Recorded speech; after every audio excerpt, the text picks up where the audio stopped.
Greetings, everyone! It is me!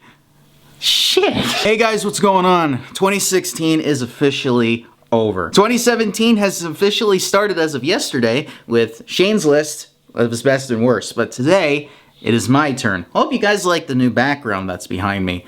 I feel like I'm a Japanese anime character that's doing a wicked guitar solo. If you don't know what I'm referencing, sucks to be you. I'm gonna start with the worst list. I don't have any honorable mentions. I couldn't really think of any, but I can name some movies that I know some of you are expecting that are not gonna be on the list. Definitely not 9 Lives, because I didn't see it. Definitely not anything Adam Sandler made. Some of them I put on the list mainly because I thought they were good, but they were on the lower part of the spectrum on the good list. Just expect for me to say, I liked it, I just had to put it somewhere, because I didn't see that many movies this year. So, let's get right into my list, guys. Hope you're ready. Number 10. Number 10 is a summer movie that I actually did enjoy. Like I said in my intro, I had to put something in there because I didn't see that many bad movies. But number 10 is Money Monster. This is Julia Roberts, George Clooney, and That'd be Suicide Squad for a moment.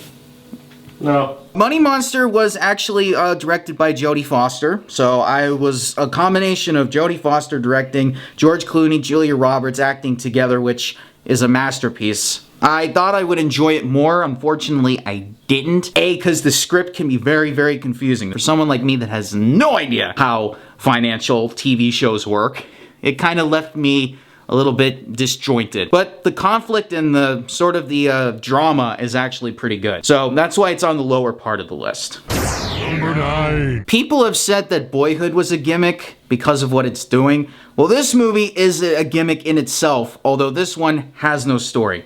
Number 9 is Hardcore Henry. The D-Box, when you're sitting there with the moving seats and everything, that is what's cool about it. But when you get to like the actual story, which I know everybody's agreed with me on this when we went for Japanese food right after this, there's no story behind it. The action's cool, the moving seats are cool to go along with it, but it doesn't feel the same when you see it a second time. Yeah, sure.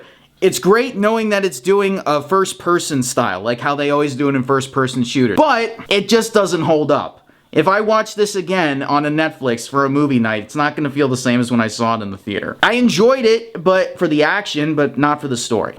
Number 8. Alright, so behind the scenes, Austin was wondering where Suicide Squad was going to be on the list. Well, it's number 8. I enjoyed it for the action, and I enjoyed it for Will Smith as Deadshot, Margot Robbie as Harley Quinn, and Jared Leto as Joker, I kind of enjoyed, although everyone was expecting a bigger Joker performance. The story is like all over the place. There's like so many things that are going in different directions. It's very, very hard to follow. It's like having really good toppings on a pizza, but the pizza is very badly cooked. Great toppings, bad pizza. Let's move on.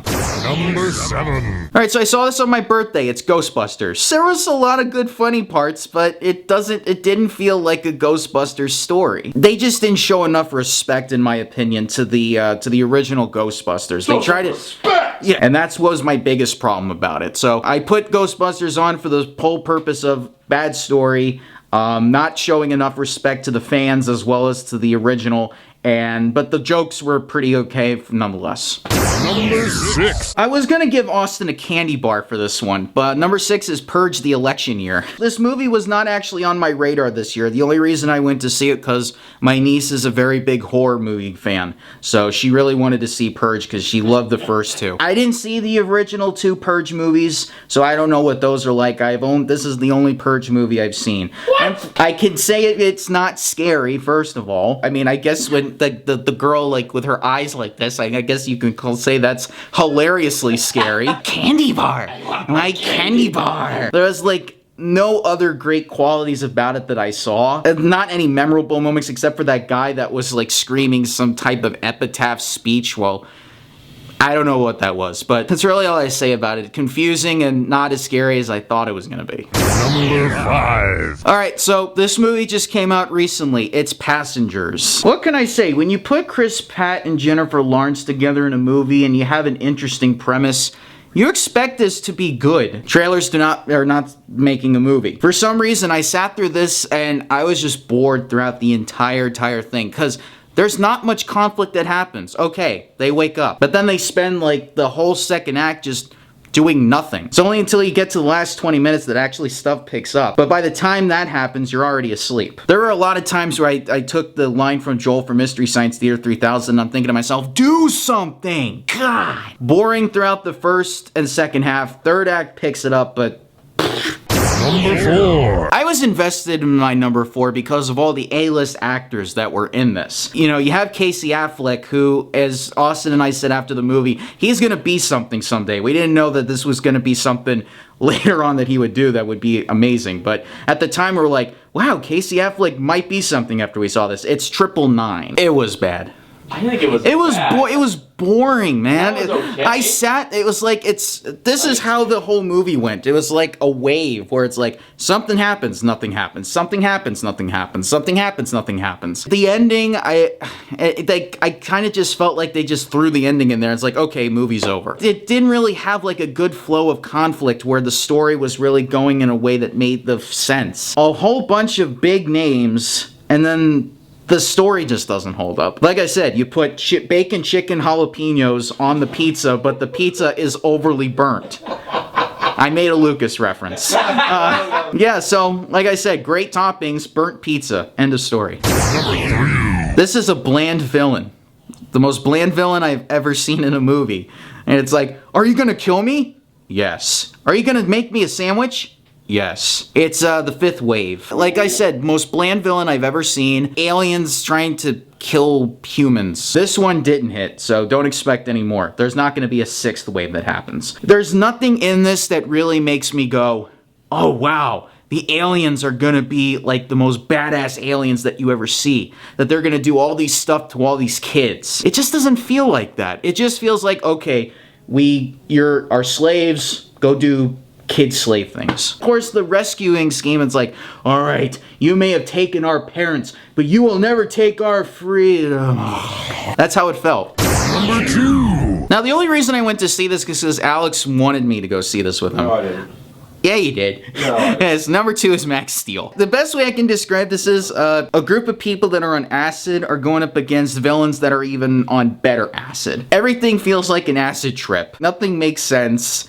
It feels like there's just a bunch of stuff that happens to this kid and like, this guy's on like some of the worst drugs that I think I've ever seen in my life. He keeps imagining that this thing named Steel is like following him and he's talking to himself and nobody else sees it but him. And of course there's a love interest, but she's like, okay, this guy's weird, but I'm still attracted to him in some weird aspect of it. And then the villain is like so obvious from the first 20 minutes. I mean, if you don't know who the villain is, you're delusional. This wasn't even on my radar. I only went to see it because Alex wanted to see it, so.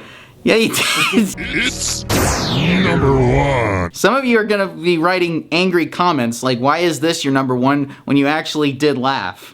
I laughed because I took it for what it was. Besides the bottom 10 on my list, like the bottom 5 that I put earlier, this one I actually enjoyed for what it was and I didn't take it too seriously. Number 1 is 50 Shades of Black. I put this as number 1 because it's the most memorable bad movie that I remember this year. I remember I put this on my anticipated list of the year.